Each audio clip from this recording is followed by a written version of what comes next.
চলুন এই পিকচার দিয়ে 5টি ইংরেজি সেন্টেন্স খুব সহজেই গঠন করে ফেলি। 1 নম্বরে সিচুয়েশন অর্থাৎ পরিস্থিতি, 2 নম্বরে অ্যাকশন অর্থাৎ তারা কি করছে, 3 নম্বরে প্লেস অর্থাৎ কোন স্থানটিতে দাঁড়িয়ে আছে, 4 নম্বরে অ্যাটমসফিয়ার অর্থাৎ পরিবেশ এবং সর্বশেষ ফিলিংস অর্থাৎ তাদের অনুভূতি। প্রথম সেন্টেন্সটি, 2 people are standing together on the beach during sunset, মানে সূর্যাস্তের সময় সমুদ্র তীরে দুজন মানুষ একসাথে দাঁড়িয়ে আছে। Second, they are holding hands while looking at the glowing sky, মানে তারা হাত ধরে উজ্জ্বল আকাশের দিকে তাকিয়ে আছে।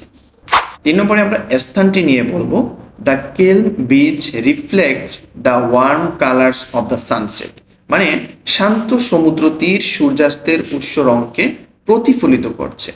এরপর পরিবেশ, the peaceful sunset creates a romantic atmosphere, অর্থ শান্ত সূর্যাস্ত একটি রোমান্টিক পরিবেশ তৈরি করে।